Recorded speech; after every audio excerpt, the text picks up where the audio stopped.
want to start with the path that led you to becoming a restaurateur. Can you give me kind of the high level overview of like what got you to where you are?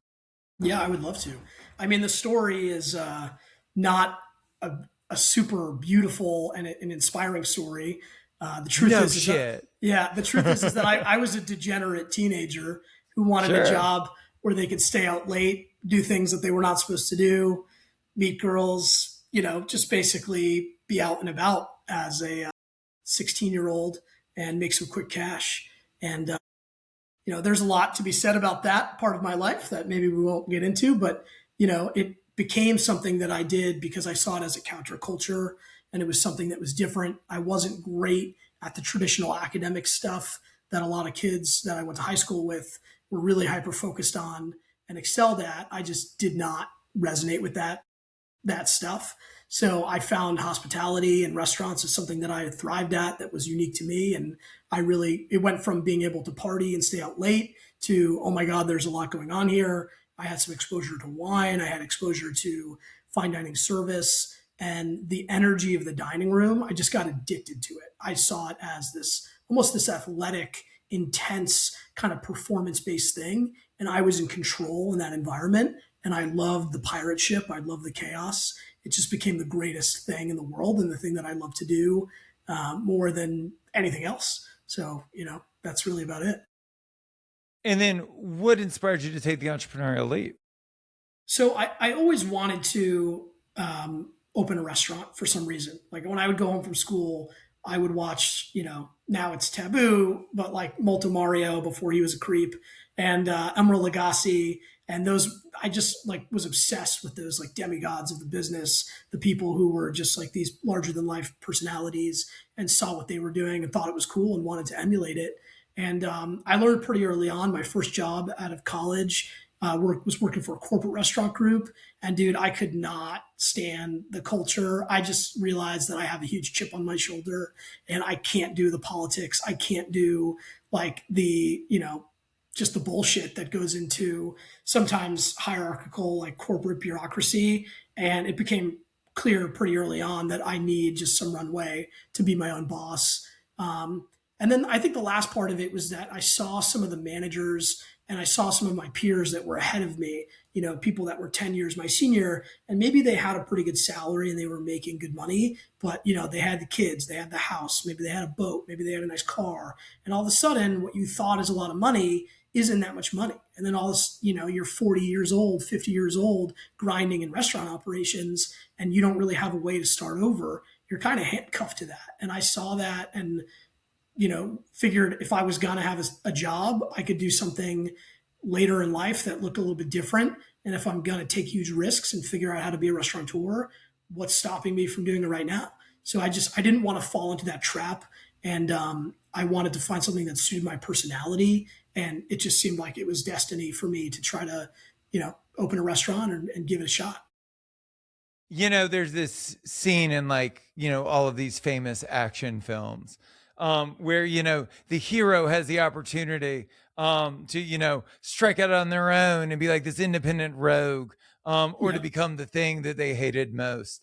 And so you look at like your time at Hillstone Group, right? And you're like, this is way too much rigor. Like this doesn't work for me. And then like you woke up yesterday and you were like, holy shit, I have become the man. Right? Like because Yeah. it's right? Because it's Yeah. A like little bit of that. Yeah. the structure that you despise as a young person, myself included. There's a reason that it exists, and maybe it doesn't need to exist to an exceptional degree.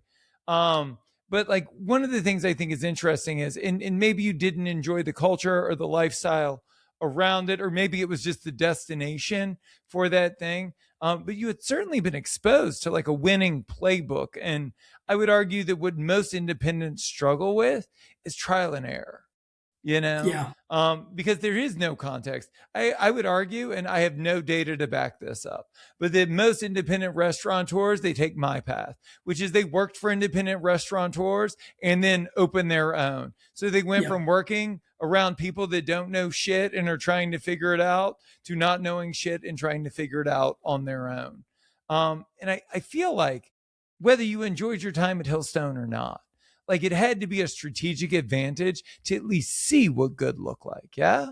I mean, hell yeah, it was formative for me, and I'm still trying to build my own version of what they've created there. Operationally, on every level, it's one of the most amazing companies I've ever witnessed, both as a guest and behind the scenes. I don't have anything negative to say about them. It just really wasn't for me. And don't get For me wrong, like, sure. but before I worked for them, I worked in independent restaurants. So like the first place I was a French bistro. Service was unbelievable. Dining room was unbelievable. But behind the scenes, it was chaos. And then I worked for a nightclub. It was the same deal. Like super cool vibe, chaos. Like manager doing inappropriate things, drugs, drinking on the job, just all the things that you could imagine that at 20 you maybe thought were kind of fun, but in retrospect were like horrific, unprofessional things. And then even in the restaurant that I worked in Boston, that exposed me really to fine dining. I worked at a restaurant called Clio, which is Ken Oranger's first restaurant that he opened, James Beard Award winning. Like the talent that was in that building on the beverage side, cocktail side, the chefs, the service, it blew my mind. It expanded my horizons and introduced me to flavors, techniques, things that I would never have seen and learned. But the management level wasn't really what I thought it was going to be in terms of like the interpersonal things and the business acumen. And don't get me wrong, like Ken is an unbelievable restaurateur. I learned so much from him. But I was at BU at the time, and I was studying hospitality, studying accounting. You have all the business jargon and you learn all these like phrases. And I was trying to think about like how could I apply that? And it became pretty obvious to me early on that like there's this gap between what independent restaurants do in terms of the product in the dining room and the creative spirit, and then how they actually run from a business perspective. And that inspired my reason to break off and go for Hillstone. It's because I figured, you know what, maybe I'm more of the independent restaurant personality, but I have an opportunity to learn from the best of the best as far as how to run these things. And I'm going to take that opportunity. So I started from the beginning. I actually moved from the dining room into their culinary management program.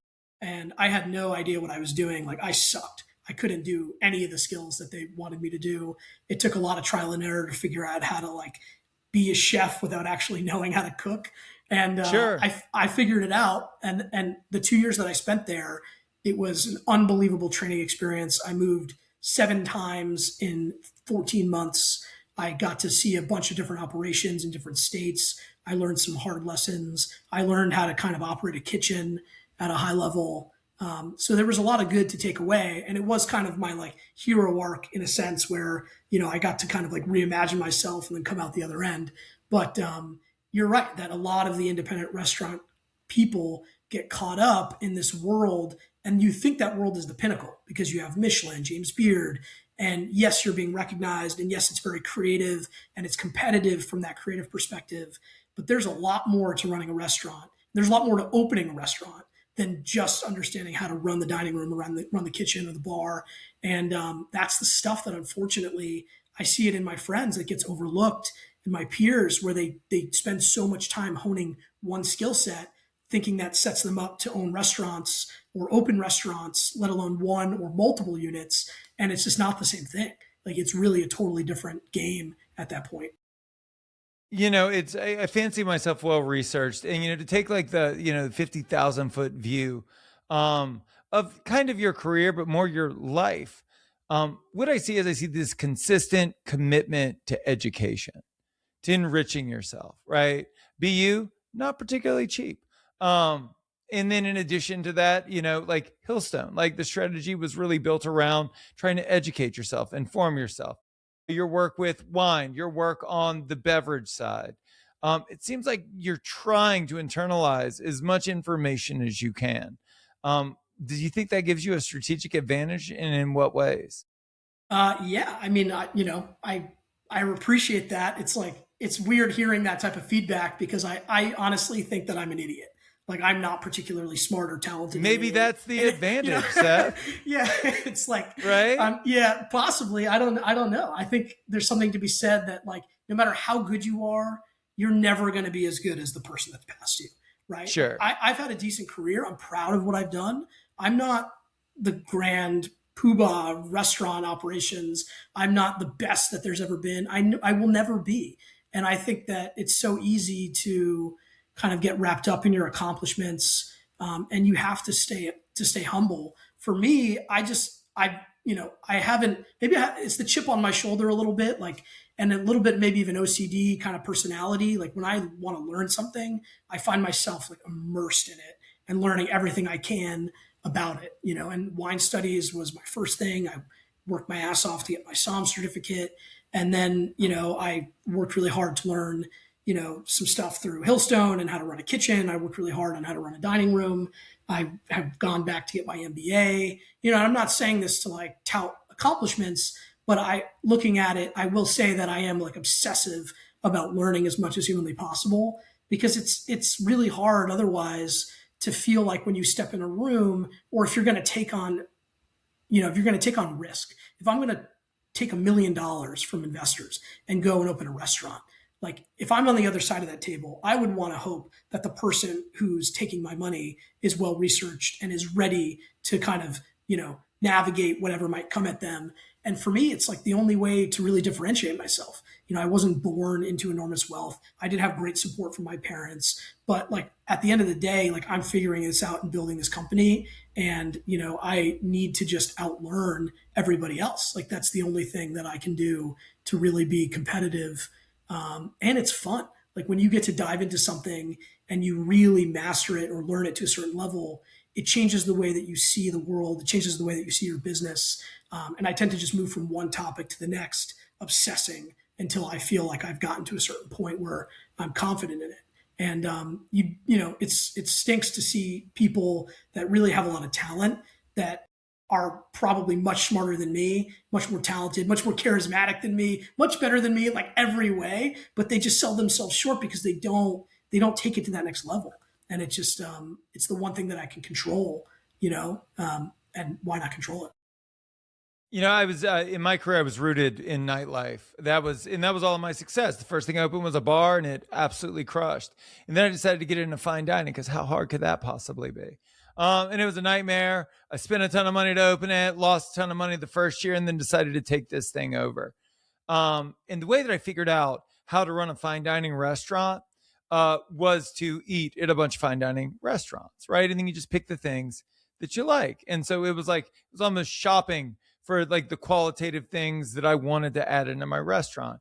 It was an investment. It was a worthwhile investment. And ultimately, between that and bringing on the right executive chef, who ultimately became a business partner, we were able to create a great restaurant that didn't make any money. And so, right, because it's, you're just like anything in life, right? You solve one problem and then ultimately you're saddled with the next. So then it was like, how do you make money? Well, I couldn't just go eat at other restaurants to figure out how to make money. And when I talked to the most successful restaurateurs that I knew in my circle, none of them were making an amount of money that I was like envious of. And so what I did was I had to start looking outside of the industry. I decided to just like eliminate all of the limiting beliefs that exist within this industry around, oh, restaurants are different and they don't follow the normal rules of business. And I just started saying, like, what is it that other businesses do that I could internalize and build into my own? And I bring that up because, like, in doing research, I saw that, like, you're steeped in things like Six Sigma, right? Which is wild because, like, nobody's going to be at the James Beard Awards next month sitting at a table talking about Six Sigma, right? It's not an industry thing. The people listening are going, what the fuck is Six Sigma, right? And so, one, I want you to explain to me what it is. And then number two, like, as a restaurateur, why would you pursue a path like that? How do you think that gives you a strategic advantage? Yeah, I hope someone's going to talk about Six Sigma at the James Beard Award, and maybe if I ever get to sit at that table, I'll bring it up. But yeah, man, I mean, so Six Sigma, it just has a very basic overview. It's basically an operational methodology to look at reducing defect and looking at the rate of error in a manufacturing process. So it was pioneered early on by Motorola. Toyota is a famous Six Sigma practitioner.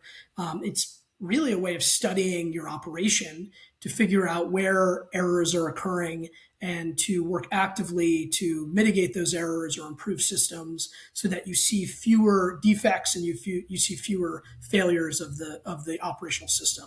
And it's something we all do intuitively, right? Like if you work in a restaurant, you do it to some extent, but there's a way of measuring it and calculating it and looking at it from a data-driven perspective that is much more powerful. And that's what Six Sigma really teaches you how to do. And you can go through their certifications. It's not super common, but at the large corporate level, like talking about borrowing from other people and stealing ideas. Like I remember going on a tour of a Starwood hotel property in college and met the director of finance, who was also the resident Six Sigma black belt. And I was like, why is this woman telling me about her like karate? And then I did some research and figured out that it's a whole different thing. And, and it sort of like popped into my head later on when I was studying and went back to school, I could take a course on it. And it's like, hey, maybe if a giant hotel company, a multi-billion-dollar hotel company is applying this, why can't I apply it at an independent restaurant level? And the truth is that you can, like anybody can. And we just have to look outwards to these other businesses, other organizations, and rip them off for what they're doing and figuring out ways to apply it. Like at its core, it's really just a way of making your operation better, figuring out ways to make the life of your staff easier, reduce error, make things, smoother for the guest and for everybody that's involved. And I think sometimes in the independent restaurant world, we view like that corporate jargon as bullshit because we're very much often like rebellious personalities. We don't want to succumb to the corporate, box that, other groups can be kind of put in. We make fun of the cheesecakes of the world and the big corporations of the world, but those people know what they're doing for a reason. And, just getting back to your fundamental question, it's so important to just try to think about. I'm sorry, remind me real quick again, what like the core you asked about Six Sigma, but there was another piece attached to that. I just want to make sure I answer that appropriately. What was the second part of the question? It's why are you looking, what inspires you to look outside of the industry to solve the problems within your business, within the industry in general?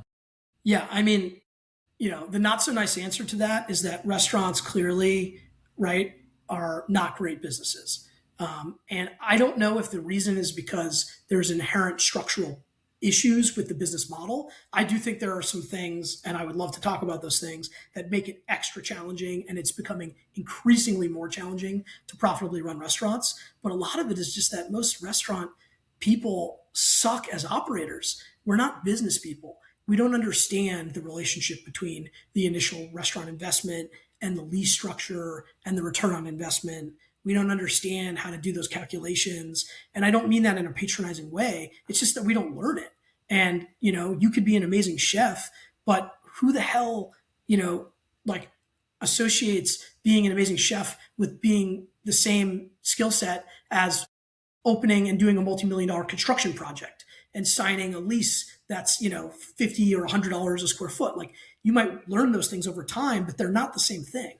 So, I don't know anything. I'm small potatoes compared to other business people out there and entrepreneurs and operators that are running huge portfolios of restaurants. Like, why would you not want to look at what those people are doing and just emulate it? To me, it's like a very obvious strategy. And I don't need to be the smartest person in the room. I think there's lots of shining examples of what people are already doing that works, like Six Sigma being a perfect example of it, where there's a methodology that's been built out over decades that's used by the largest manufacturers in the world.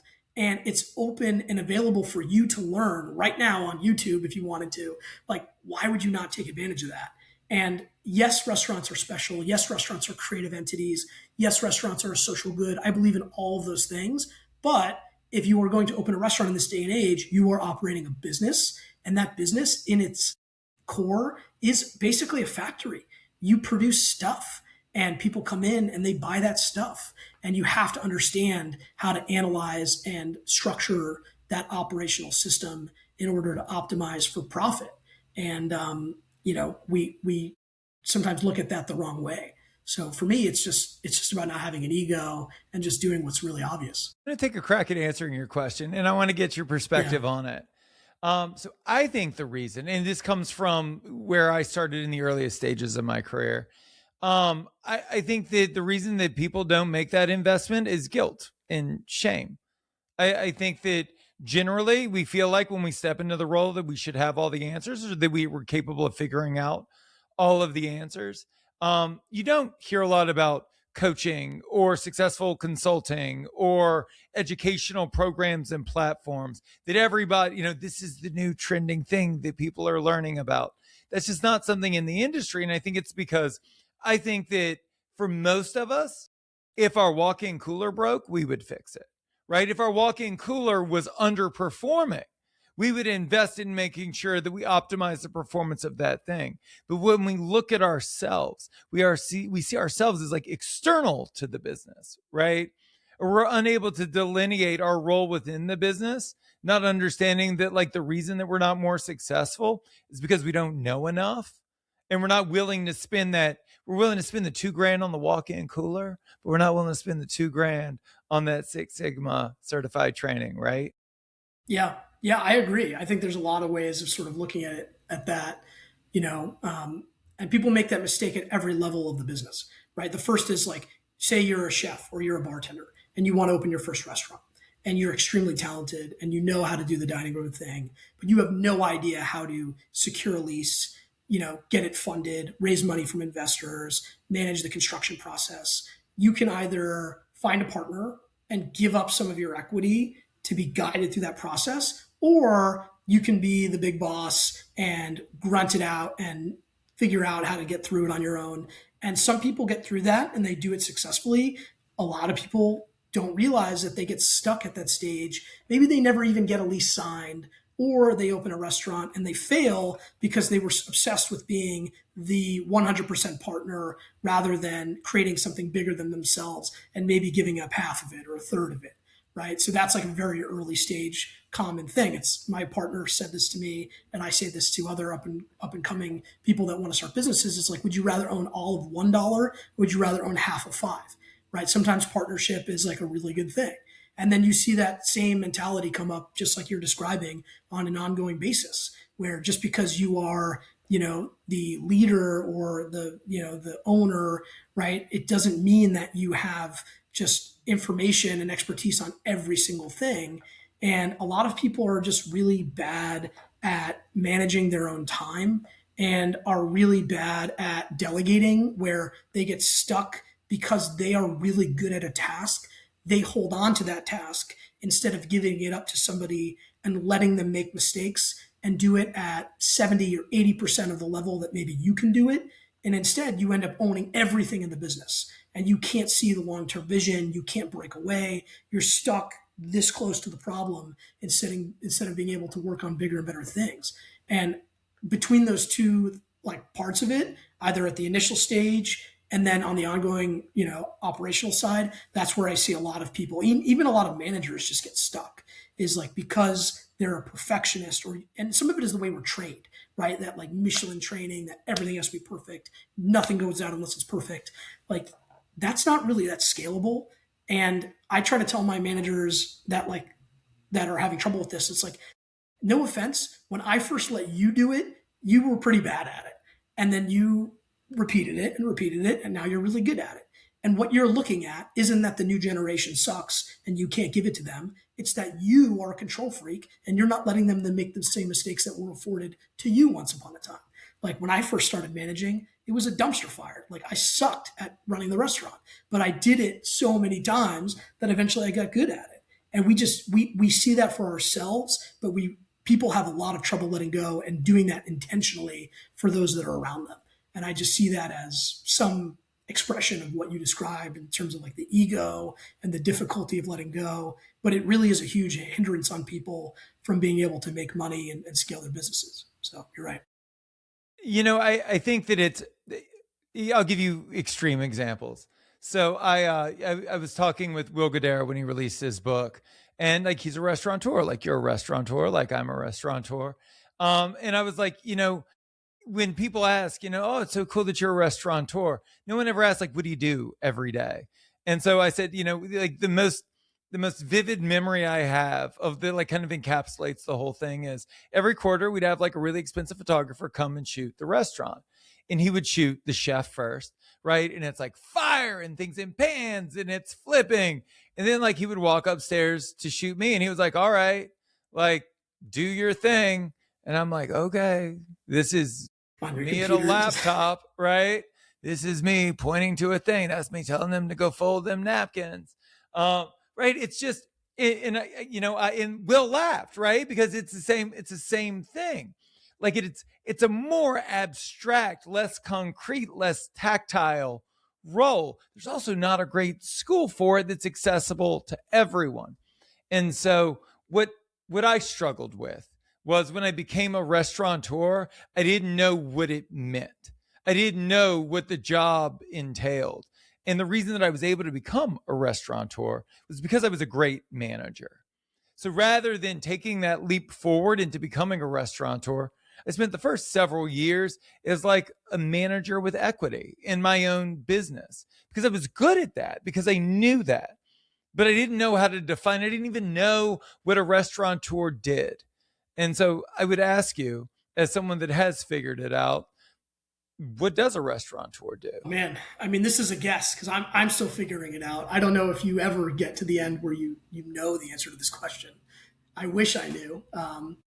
And to be totally honest, like I'm just now at a point where I'm at 6 restaurants, and I'm figuring out how, and still learning from other people, reading books, case studies, figuring out how to do my job.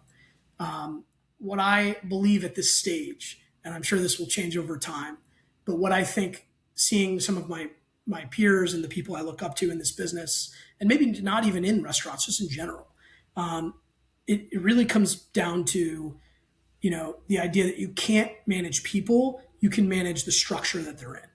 Like it's so cliche to say you hire the right people, you let them do the work, but at the end of the day, like I can't dictate what the manager at any of the stores is doing right now. I'm not there. I have no idea. I'm in my den speaking with you. And if I can't trust those people, then I'm never going to make it. But that's different than just giving them the keys and then letting them do their jobs. Like there is so much training and structure that goes into from the moment you walk into the door, the choreography and the timeline of how we want our restaurants to run for every single position, from the manager through the dishwasher. Hopefully everything is being choreographed and accounted for. And I can put a manager in that role. I can train them. I can motivate them. I can give them the most epic speech that I could possibly come up with. But they're either going to do it or they're not. And a lot of what I try to spend my time on is refining that structure. Is that structure, does it make sense? Does the incentive of the restaurant, which includes how these individuals are paid, right? Like we don't always think about this, but the economics of, how someone gets paid, whether they get bonused or not, where the money comes from, what their time off schedule looks like. Those are incentive structures that drive behavior. And, you want to make sure that you understand what you're rewarding, how people can obtain those things. And then are you managing the context that they're in and being like resolute about the non-negotiables of what it's going to require to be great within the company. And I take everyone's employment extremely seriously. We've had people that have worked with us for, 8 years, that have, been with us almost since the very beginning. And some employees that have been with us since the beginning. But I've learned the hard way sometimes that letting somebody stay in the role when it's clear that they're not the right fit or that they just don't have the desire to do the things that will allow you to step away to go on to the next bigger challenge can really be a big mistake. And it's sort of a little bit of a fire fast mentality where you really feel like it's not going to work, you have to make a tough decision, or you at least have to give a calm and professional ultimatum very early on to set the expectations for what you want. Because the worst position to be in is stuck between yourself and the business, feeling like you can't fix problems. And then the people that you're hiring and putting in the position to fix those problems aren't following through and doing what you're asking them to do. Like you as the owner are the problem in that situation, not the managers and staff. So a lot of what I'm focusing on is creating the structure, trying to identify talent, cultivating that talent, and hopefully, keeping them engaged and helping them work through a lot of the sort of mental game that comes with being a great manager, because it's pretty easy, in my opinion, to select for, basic, like quantitative intelligence, right? I've never had a manager fail with the company because they couldn't count inventory or learn Sure. the basic arithmetic of the P&L. The thing that catches people is the ability to manage the stress, manage yourself, manage other people, and do it consistently over a long period of time and continuously get better over a long period of time. And we see the same hurdles come up where after 90 days, a new manager comes in, they're super smart, they're ready to go, and then all of a sudden the staff are pushing back on them, and then you see them start to get frustrated and they don't know how to deal with it, they don't know how to put their foot down, and it's like, bang, first hurdle. Let's figure out how to get this person to be an authority without losing their footing or being disrespectful or yelling. Like, how do you get someone to stand up for themselves in a management role? And then it's another hurdle and another hurdle. And we've trained enough people where it's like, we know, we've seen this movie before. We know this is going to happen to you next. The challenge is that, the cliche of like the old person who's been through it telling the new person, this is what you're going to experience. They don't ever want to hear that. To them, they got it. They know what to do. So I've had to kind of like figure out a way to let people get as close as possible to like failure where they are at the end of their rope, and then kind of swoop in and say, hey, remember that time we talked about this and we set it up like this? Well, this is the reason why. And now do you understand? And now are you prepared to do it the way that we've asked you to do it? It's really hard to just expect people to just get it because they don't have the perspective that you have and they haven't made the mistakes themselves. And honestly, you can't take that away from people. People have to make the mistakes.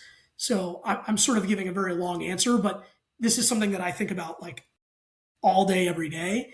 And if I were to boil it down, it's about creating the structure, cultivating the talent, and then being sensitive and aware, having the emotional intelligence of when to step in with these managers to help them work through the difficult lessons to come out on the other end stronger.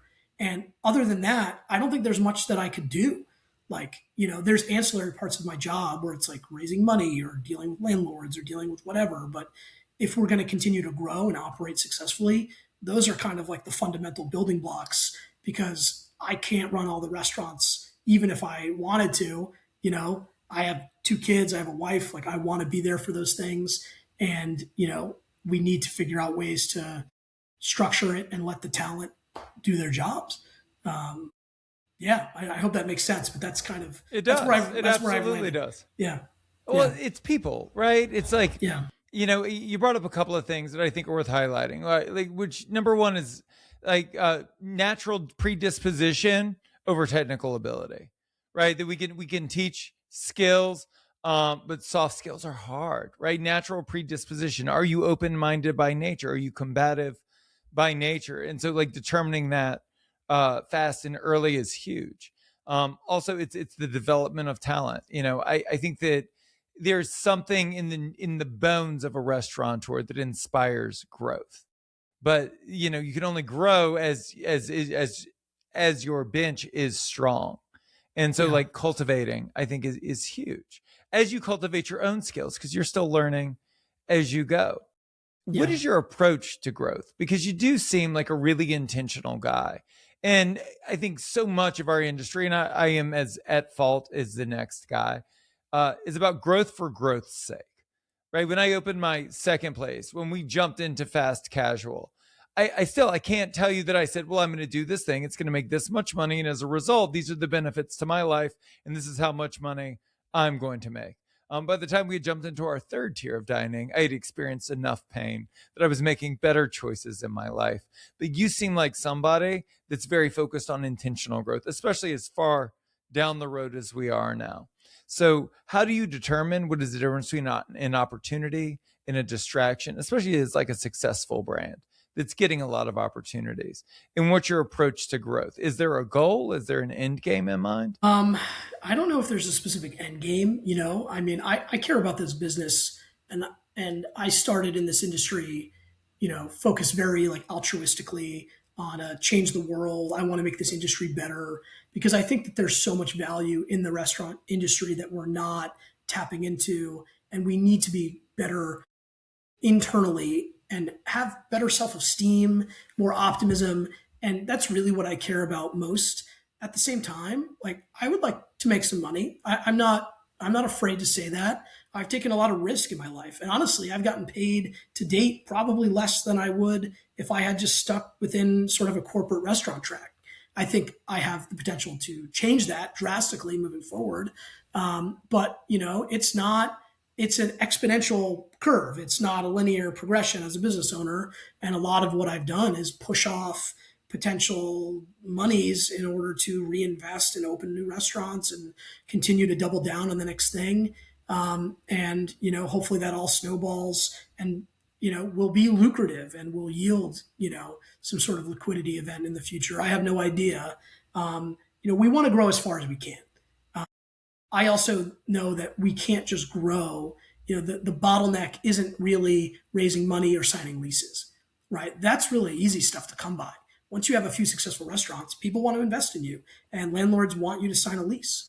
You've de-risked that part of the equation for them, but that does not mean you're ready to grow. And I think we've seen at different stages where, yes, you need to challenge yourself. Yes, you need to be prepared to dilute the talent and dilute sort of your operational level.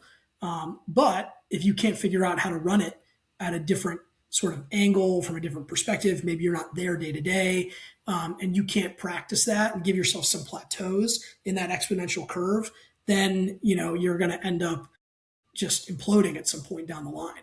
So I think like for right now, I'm sort of at a stage where for the next 12 months, I don't have another project in the pipeline immediately.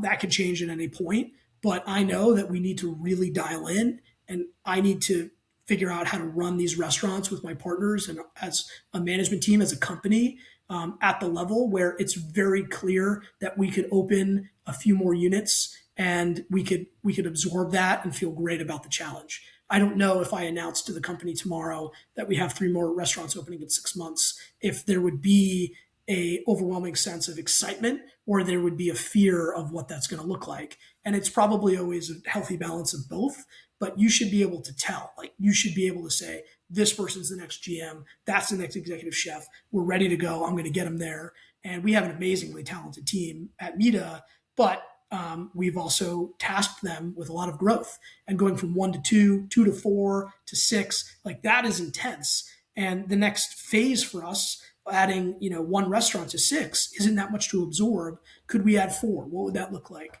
So I think those are the types of questions we're trying to answer for ourselves and really tightening up and getting ready to do that. So the sky's the limit. And I try to be a risk taker. Like I believe that you have to take risk, but I believe that risk comes from not knowing what you're doing. And, it's not that hard to, there's a lot of like silly mental models for it. One of the ones that I like is kind of like the marshmallow test, right? Where it's like you have a marshmallow on the stick and you want to eat that marshmallow. It's going to be delicious. If you throw it in the fire, it's just going to incinerate. And then you just have a burnt marshmallow. And you have to really carefully turn it, keep it on the heat, and then it'll do its thing and it'll be the best marshmallow you've ever had in your life. But it's going to take a second. And I think that a lot of it is just like controlling your impulses to contextualize how long it's really been.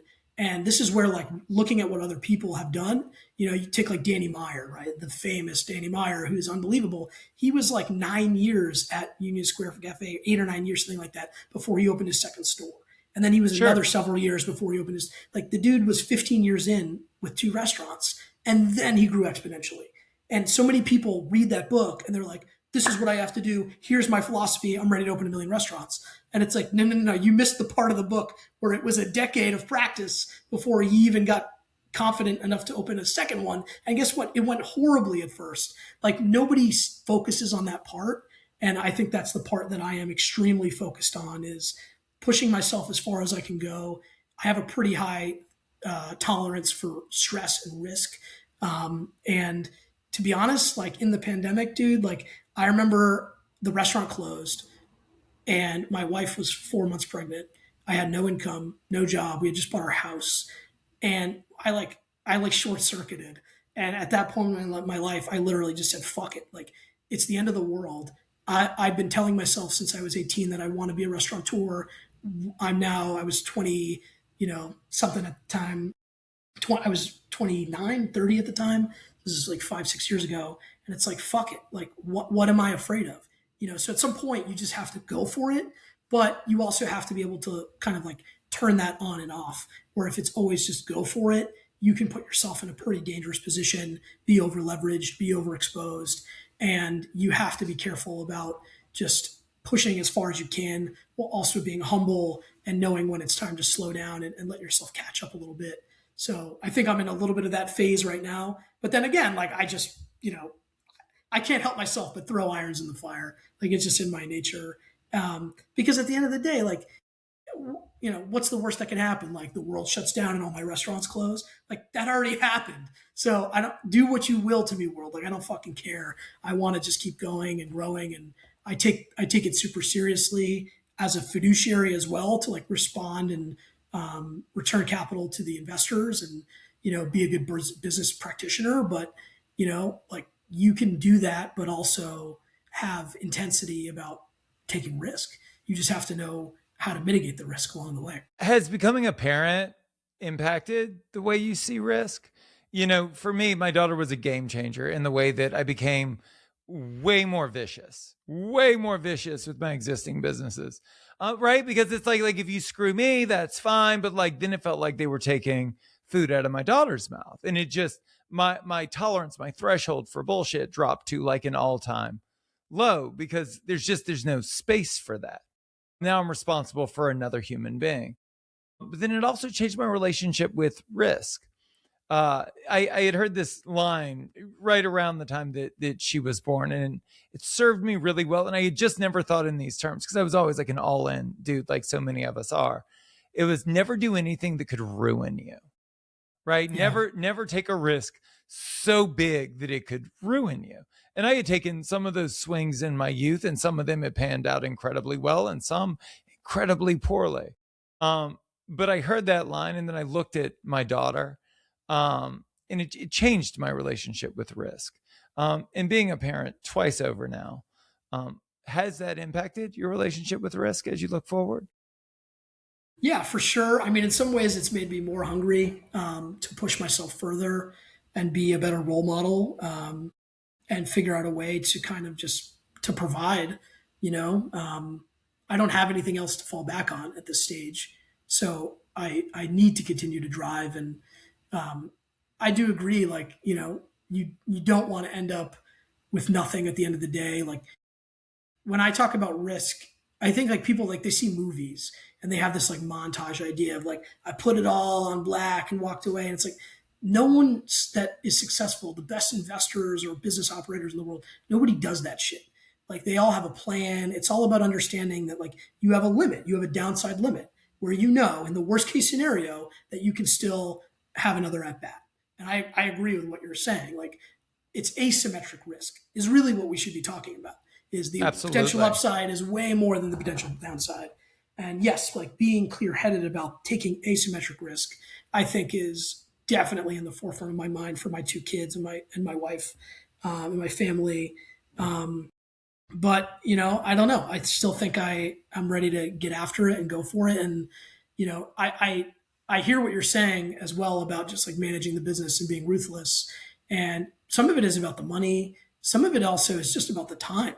Like the It idea is. that like I take Saturday, Sunday off, and I say that proudly because you know what? I'm going to go to my son's t-ball game because I don't want to look back and miss that period of my life because I couldn't delegate to the management team to staff and run brunch without me. Like, is that really the thing that I should be focused on right now? Like, that's insane. And I spend hours and hours and long days at the restaurants, but nothing should stand in the way of me being able to make breakfast every Sunday for my boys. Like, I'm not going to miss that. I wouldn't. You couldn't pry that from my cold dead hands. And I would trade all the money and the ability for just those moments. So yeah, dude, but you have to, it puts it into perspective. And honestly, like I got to give credit to my wife, like pretty early on in our relationship. Well, actually, that's not even true because we had been dating for a long time. But like, there was a period where it was very clear, like, if you want to have a life with me, you need to figure out how to take time off. Because in my 20s, dude, I worked 80 hours a week, 6 or 7 days. I missed weddings. I lost friends. Like, I wish I could have dialed it back like 5% to have gone to some of the things that I missed that blew up relationships for me. Um, and I had to sort of really reevaluate my behavior to figure out how to cut that shit out. And it's really clear to me that the priorities are like family and then the business, but at the same time, the expectation for the business is very high. So I don't know if they're successful people as much as their successful behaviors, when done consistently, create a successful result. Have you looked back on your life to say, these are the things that I've done consistently that have served me well? And if so, what are those things so that we can seal them? I think just a voracious appetite for learning all the time about the things that interest me and that I think will propel me forward, like we talked about. And then just being stubborn enough and stupid enough to try again no matter what. Like, I don't care if I look bad. I've made so many mistakes. I've made horrific errors and have done things and have had bad services and just stupid shit. But like, I am genuinely unafraid to try again and to put myself out there.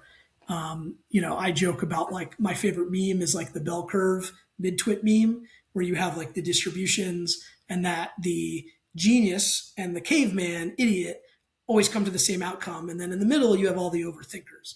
And I am not the Jedi.